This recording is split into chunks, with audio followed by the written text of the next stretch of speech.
लद्दाख में कहावत है कि इस धरती पर या तो उसके सबसे अच्छे दोस्त आते हैं या सबसे खतरनाक दुश्मन। तारीख गवाह है कि देश के ललाट लद्दाख की धरती पर आजादी के बाद से दोस्त कम ही आए, लेकिन दुश्मनों ने हर बार दस्तक दी है।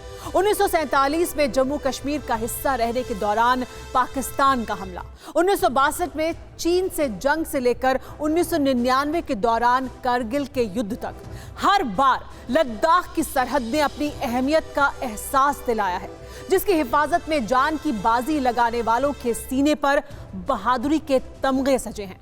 देश को 23 परमवीर चक्र विजेता लद्दाख के रण क्षेत्र ने ही दिए हैं।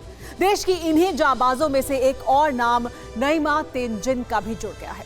देश की आन बान और शान के लिए कुर्बान होने वाले स्पेशल फ्रंटियर फोर्स के कमांडो नईमा तेंजिन को अंतिम विदाई दी गई।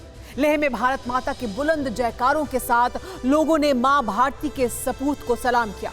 29-30 अगस्त की दरमियानी रात ब्लैक टॉप पर कब्जे के दौरान तेंजिंग पेंगोंग झील के दक्षिणी किनारे पर पुरानी माइन पर पैर रखने के दौरान शहीद हो गए थे।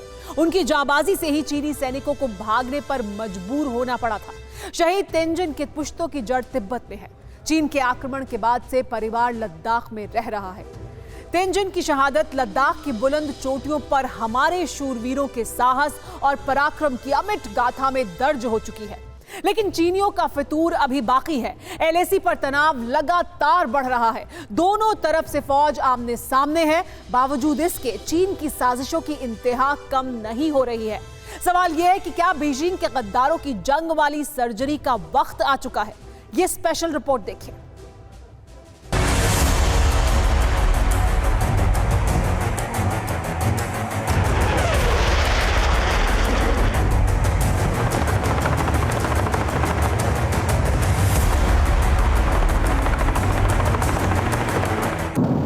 ताकत है, काबिलियत है और सबसे बड़ी बात हिम्मत है।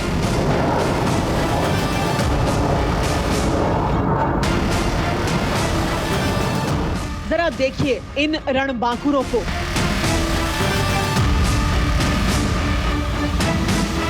जिनके बूटों की धमक से लद्दाख की रेतीली माटी दुश्मन को धूल में मिलाने का इशारा दे रही है।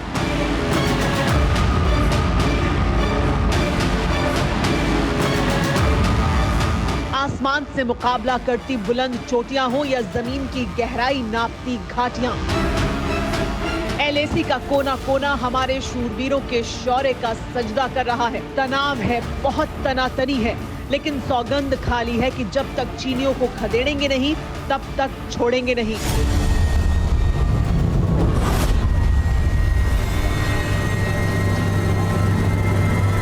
लाइन ऑफ एक्चुअल कंट्रोल पर ड्रैगन की गर्दन बुरी तरह फंस चुकी है। जिनपिंग के शागिर्दों का दिमाग हफ्ते भर से सुन्न है, लेकिन चोंचलेबाजी कैसे बदस्तूर जारी है हम बताते हैं। चीन एलएसी पर लगातार फौज की तैनाती बढ़ा रहा है।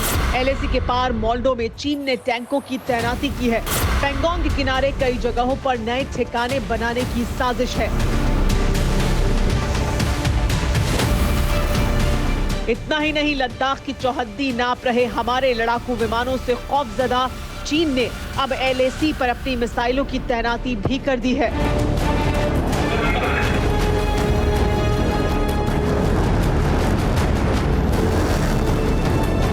HQ-9 यही वो मिसाइल है जिसे चीन ने हिंदुस्तान से सटी सरहद पर तैनात किया है।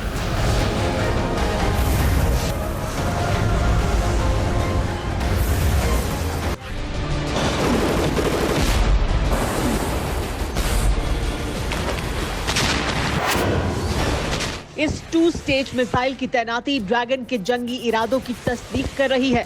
जहरीले जिनपिंग की साजिश का बारूदी सबूत बयां कर रही है।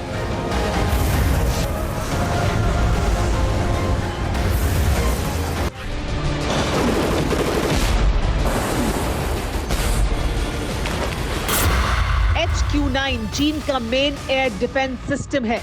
इसके वॉरहेड की अधिकतम रेंज 200 किलोमीटर है। रूस के S-300B जैसी चीन की HQ-9 भी 2 स्टेज मिसाइल है। चीन में हवा में मार करने वाली ये मिसाइल सिस्टम करीब 2 टन वजनी है। 7 मीटर लंबी इस मिसाइल की स्पीड करीब 5000 किलोमीटर प्रति घंटा है।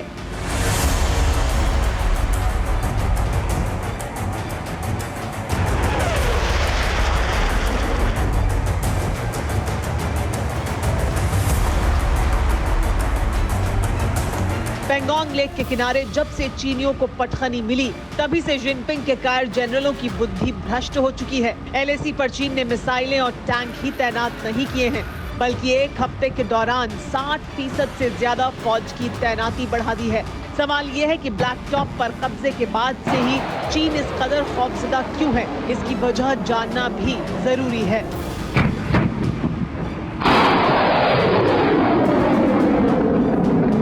जंग के मैदान में अक्सर कहा जाता है कि बाजी उसके हाथ में होती है जिसके पास रास्ता होता है, जिसके पास चोटियां होती हैं।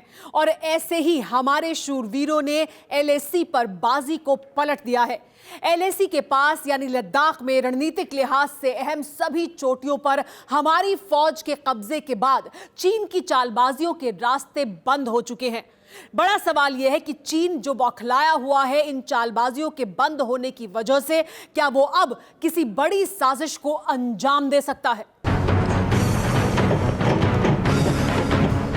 जिस तरह से चीन की तैयारियां हैं, उसमें इस बात से इनकार नहीं किया जा सकता।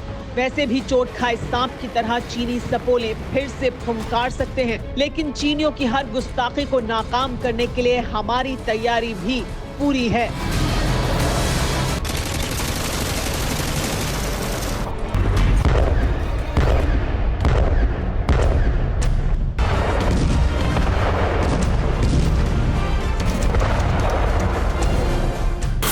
LAC पर हमारी फौज की तैनाती भी बढ़ चुकी है। पेंगोंग लेक के करीब सभी चोटियों पर टैंक तैनात हैं। सेना की माउंटेन स्ट्राइक कोर LAC में मोर्चे पर पहुंच गई है। इस कोर को खास तौर से चीन के खिलाफ तैयार किया गया है। ये कोर सभी तरह के अत्याधुनिक हथियारों से लैस है।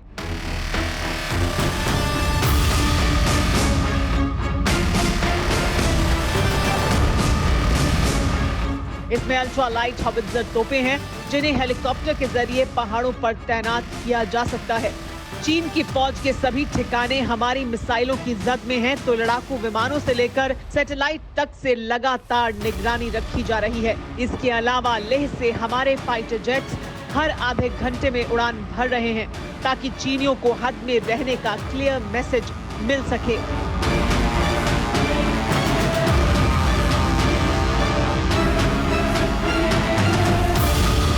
सूत्रों के मुताबिक भारतीय फौज ने पेंगोंग झील के आसपास के इलाके में न सिर्फ 2 T-90 टैंक की रेजिमेंट को तैनात किया है, बल्कि गलवान, देपसांग और हॉट स्प्रिंग जैसे मोर्चे, जहां पहले से ही भारत और चीन की फौज आमने सामने थी, उन्हें और मजबूत किया है। यानी संदेश साफ है, अगर चीन भारत की जमीन की तरफ आंख उठाकर देखेगा तो उसे माकूल जवाब दिया जाएगा। भारत को एक और घातक हथियार भी अब मिल गया है। 1 now +1 +2 and counting up. Particle taken out. Speed down confirm. आसमान का सीना चीरकर बुलंदी की तरफ परवाज भरता ये हमारे देश का नया ताकतवर हथियार है। HSTDV यानी हाइपरसोनिक टेक्नोलॉजी डेमोन्स्ट्रेटर व्हीकल, जिसका कामयाब परीक्षण कर लिया गया है। देश में बनी हाइपरसोनिक स्पीड फ्लाइट को DRDO ने बनाया है। ये स्क्रैमजेट एयरक्राफ्ट अपने साथ लॉन्ग रेंज और हाइपरसोनिक क्रूज मिसाइलें ले जा सकता है। आवाज से 6 गुना ज्यादा तेज रफ्तार से परवाज भर सकता है। मतलब ये कि दुनिया के किसी भी कोने में दुश्मन के ठिकाने को घंटे भर में नेस्त नाबूद किया जा सकता है।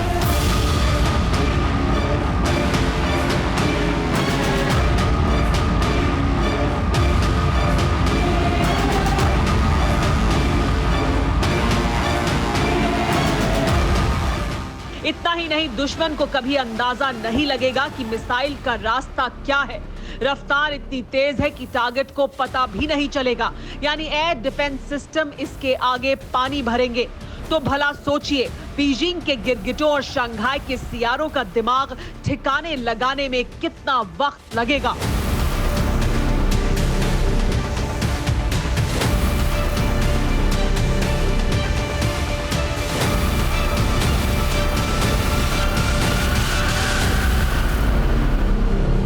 अड़ी, सोमवार से शुक्रवार शाम 6 बजे सिर्फ TV9 भारतवर्ष पर।